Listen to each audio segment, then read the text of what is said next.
Sir నమస్కారం sir. నమస్తే. Sir Chaganti Koteswararao గారు రీసెంట్‌గా అంటే విద్యార్థులకు మన బోధిస్తూ అంటే లోకేష్ గారు రావడం, ఒక ఈవెంట్ ఆర్గనైజ్ చేయడం మనం చూసాం సార్. అక్కడ మాట్లాడడం జరిగింది. అయితే దానిపైన కూడా ఇప్పుడు వైసీపీ వాళ్ళు చాగంటి గారి పైన విమర్శలు చేస్తున్నట్టుగా తెలుస్తుంది. సో, అందుకు వాళ్ళు చాలా విమర్శలైతే చేశారు. దీన్ని కూడా అంటే ప్రభుత్వం ఒక పొలిటికల్ ఈవెంట్ లాగా వాళ్ళు చూసి ఈ విధంగా కామెంట్ చేయడం అనేది ఏ విధంగా చూడొచ్చంటారు? అసలు ఎటువంటి కామెంట్స్ చేస్తున్నారు? మరి దీని పట్ల టీడీపీ వాళ్ళు ఏ విధంగా రియాక్ట్ అవ్వాలి? మీరేం చెప్తారు సార్ వైసీపీ ట్రోలింగ్స్ గురించి? వాళ్ళు ఇలాంటి విలువల గురించి తెలియకంటే ఉండబట్టే కత్తులు పట్టుకున్నారండి, కర్రలు పట్టుకున్నారండి, మనుషులు గొంతులు కోసారండి. విలువల గురించి తెలియదు మాట. అందుకే చాగంటి కోటేశ్వరరావు గారు కుటుంబమే తొలిబడి, పిల్లలకి తొలిబడేది ఇప్పుడు నర్సరీ క్లాస్కి వెళ్ళినంత వరకు బడేదంటే ఇల్లే కదా, అమ్మే కదా. అమ్మ కాదు తన కళ్ళ ముందు కనిపించే అన్నయ్యో చెల్లో తమ్ముడు ఎవరు ఉంటారు కదా వీళ్ళు అక్కో. కనుక తొలిబడి అని చెప్పడం విలువలకు ప్రారంభం మాట. అక్కడి నుంచే విలువలు మొదలవుతాయి మాట. ఇంట్లో వాళ్ళకంటే కుటుంబ సభ్యులకి అన్నకో అక్కకో చెల్లుకో తమ్ముడికో వాళ్ళని ప్రేమానురాగాలు చూడడంతో స్టార్ట్ అవుతుంది విలువ. ముందు కుటుంబంలో ఉన్న వాళ్ళని లేకౌట్ అని చెప్పేసి చెల్లినో అక్కనో ఎవరినో గెంటేసినట్టయితే అక్కడ విలువకు చోటే ఉంటుంది, ఏముండదు. ఇది నేను ఎవరిని ఉద్దేశించి చెప్తున్న మాట కాదు. సహజంగా కుటుంబంలో ఉన్నటువంటి ఒక చెల్లిని కానీ ఒక తల్లిని కానీ మెడబెట్టి గంటేసామనుకోండి దాని విలువలు అని ఎలా మనం పిలవగలుగుతున్నాం. అందుకే చాగంటి స్వామియాజులు లాంటి ఒక బ్రహ్మతత్వాన్ని తెలుసుకున్నవాడు గనక బ్రహ్మశ్రీ చాగంటి అన్నాం. దాంట్లో రాజకీయాలు ఎందుకు? అసలు రాజకీయాలు జోక్యం చేసుకోవాల్సిన అవసరం లేదు. చేతైతే 4 మంచి మాటలు నేర్చుకోవాలి. లేకపోతే తన మానాన్ని తను పోవాలి. కానీ చాగంటి గారినో గరిగిపాటి వారినో వాళ్ళు విమర్శిస్తే ఏమవుతుందండి?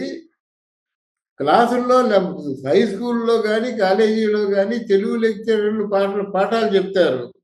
వాళ్ళు పాఠాలు కొంచెం సీరియస్గా ఉంటాయి. తెలుగు పాఠాలు పద్యాలు కదా, కనుక దానికి ధారణ కావాలి. పద్యం వచనం చదవడం వేరు, పద్యం చదవడం వేరు. 4 పద్యాలు చదివేసరికి ఏంటంటే వాళ్ళకి ఎక్కువ స్ట్రెయిన్ అవుతుంది, ధారణ శక్తి ఎక్కువ పోతుంది అన్నమాట.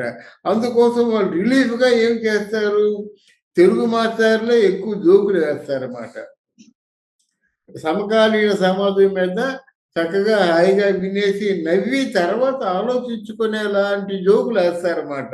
వీళ్ళు అదే చేస్తారు.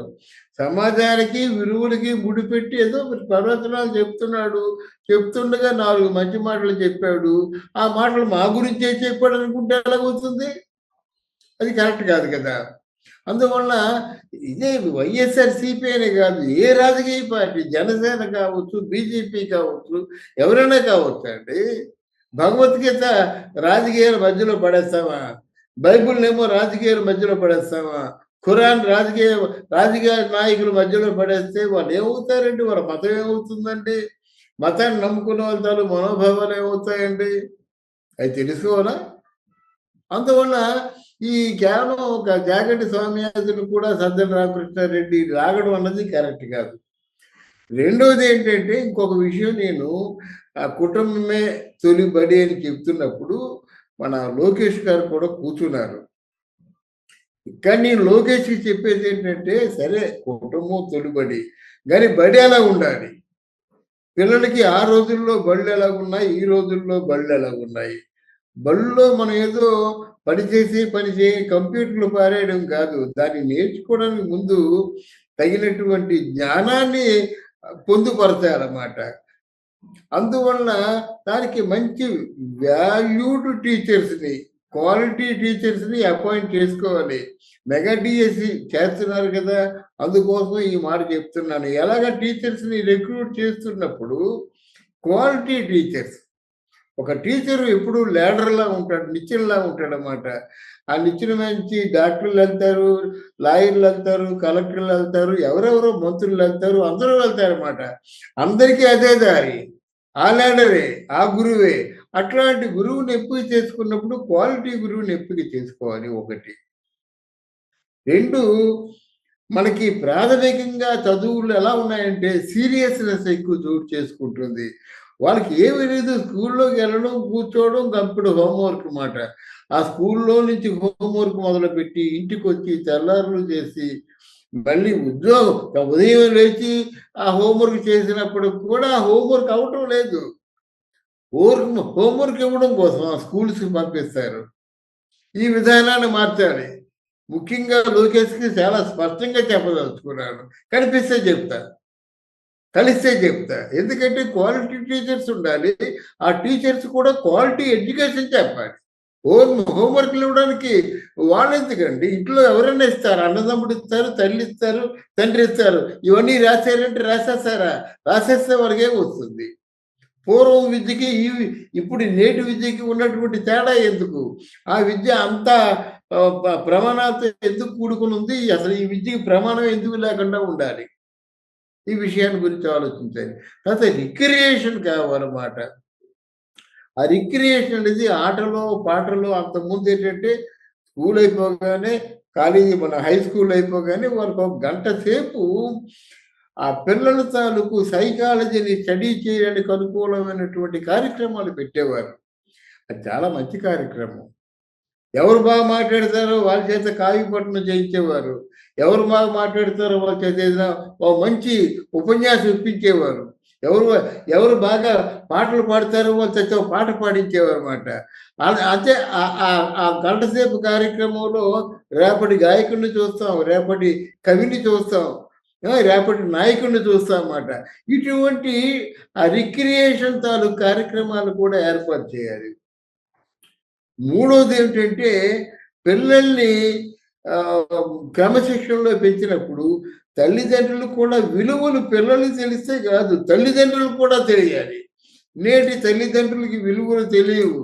కళ్ళు తెరవగానే కంప్యూటర్ కొన్ని ఇచ్చేయడమే తెలుసు తప్ప, ఆ కంప్యూటర్‌లో ఏ విలువలు నేర్చుకుంటాడో వాడు చూడడు. వాడు ఎంతసేపు మనం ఎంత ఎన్ని ఎన్ని ఎన్ని గంటల సేపు వాడికి దూరంగా మనం ఉంటున్నాం. అదే ఆలోచించుకుంటున్నారన్నమాట. సరే నా పనులు చేసుకోవడానికి ఏమో వాళ్ళు దూరంగా ఉన్నారు. కంప్యూటర్ చూసుకుంటున్నారు కదా! స్కూలుకి టైం అవ్వగానే పంపించేస్తారు. ఆ పంపించడానికి ఒక ఆటో ఉంటుందన్నమాట. సంవత్సరం దూరం నడిచేటువంటి శక్తి కూడా లేదు. వాళ్ళ కాళ్ళు చచ్చుబడిపోతాయన్నమాట. కాళ్ళలో ఓపిక ఎక్కడొస్తుందండి? దానికి ఒక కాళ్ళకి కూడా ఫౌండేషన్ కావాలి కదా! కొంత ఫౌండేషన్ ఉంటేనే కాళ్ళు నిలబడతాయన్నమాట. అంటే మెట్లు దిగినప్పటి నుంచి వాడు కారులోనో, ఆటోల్లోనో వెళ్ళిపోయి గారాబం చేసుకుంటూ, పిల్లలు కోరింతిస్తూ, అసలు పిల్లలు ఏమి చెయ్యాలా అనేటువంటి డైలమాలో పడిపోతున్నారన్నమాట. వీటిలో కూడా ఒక చేంజెస్ తీసుకురావాలి.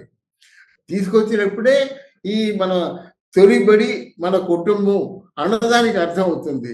బడిలో ఎన్ని విలువలు పాటించాలో కుటుంబంలో కూడా అన్ని విలువలు పాటించేలాగా ఉంటే చాగంటి కోటేశ్వరరావు గారి కళ నిజమవుతుంది. అలాగే లోకేష్ కళ కూడా నిజమవుతుంది. చిన్న కుర్రాడైనప్పుడు కూడా చాలా మంచి సద్భావనతో ఈ కార్యక్రమం మొదలుపెట్టాడు గనక ఇటువంటి విషయాల గురించి కూడా ఆలోచించాలి. ఒకవేళ రాతముఖంగా ఇవ్వమంటే ఇస్తాను నేను. విలువలు బడిలోనే కాదు కుటుంబంలో కూడా ఉండాలి. అప్పుడే వాళ్ళు రాణిస్తారు. రేపటి తరానికి ఆదర్శంగా ఉంటారు. Thank you so much.